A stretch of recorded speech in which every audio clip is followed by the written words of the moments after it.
Salut à tous et merci de nous rejoindre une fois encore pour cette nouvelle édition de Facebook JMJ Krakow 2016 en direct. Nous sommes bien sûr ici dans les locaux du centre médiatique de la Journée mondiale de la jeunesse, d'où nous diffusons les moments forts de ce méga événement qui réunit tous les jeunes venant de 187 pays du monde entier. Moi, c'est Père Ludovic Senou et je suis très heureux de partager avec vous ces événements historiques. Au nom de toute l'équipe de Facebook en direct, je vous remercie d'ores et déjà de votre fidélité. Je vous remercie également pour vos commentaires et tous les messages que vous nous envoyez.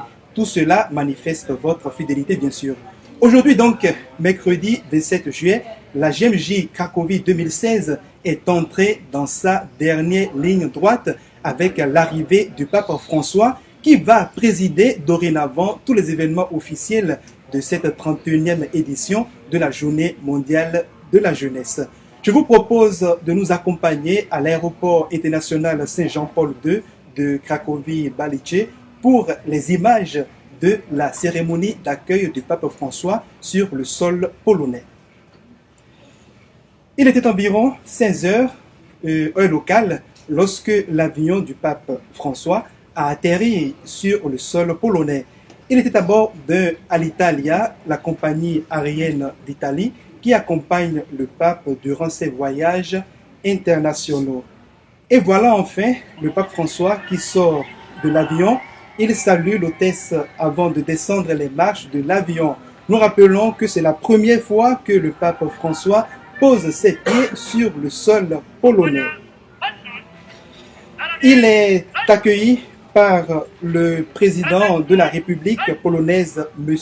Dariusz Duda, accompagné de son épouse Agata. Nous voyons aussi deux enfants qui offrent au pape le bouquet de bienvenue.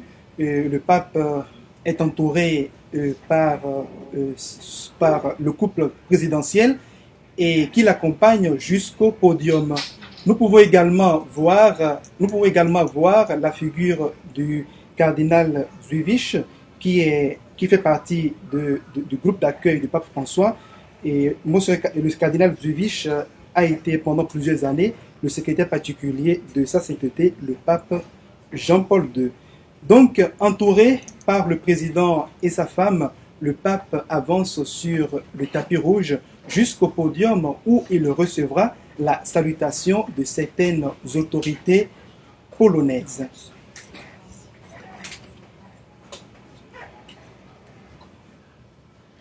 Voilà donc, à côté de Monseigneur Stanislas, il y avait aussi le nonce apostolique du Saint-Siège près la Pologne, Monseigneur Celestino Migliore. Et comme vous le voyez, il y a aussi plusieurs fidèles qui sont présents à l'aéroport pour accueillir le pape à travers les chants. Ils manifestent leur joie d'avoir sur leur terre un hôte si illustre. Nous retournons donc en studio et je rappelle à ceux qui viennent de nous rejoindre qu'ils sont bien sûr sur la page Facebook JMJ Krakow 2016 en direct. Et nous sommes ici au centre médiatique de JMJ, d'où nous diffusons les images de la cérémonie d'accueil du pape François en Pologne. Vous pouvez bien sûr interagir avec nous à travers vos commentaires et vos messages que nous aurons la joie et le plaisir de lire et de répondre. Concernant la suite du programme du pape François, je vous rappelle qu'après la cérémonie d'accueil à l'aéroport Saint-Jean-Paul II de Cracovie-Balice, le pape François se rendra dans la cathédrale de Cracovie à l'intérieur du château du Wawel pour y rencontrer les autorités, la société civile et le corps diplomatique. Je vous rappelle que le château du Wawel est un lieu cher pour les Polonais.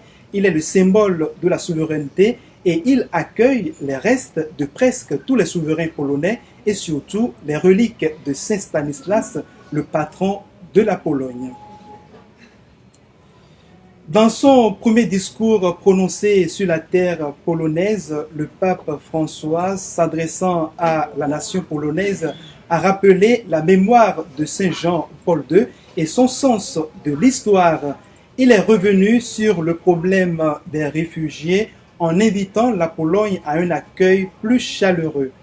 Enfin, Le pape a rappelé aux Polonais la valeur de la vie et dans son discours, il a dit, je cite, la vie doit toujours être accueillie et protégée.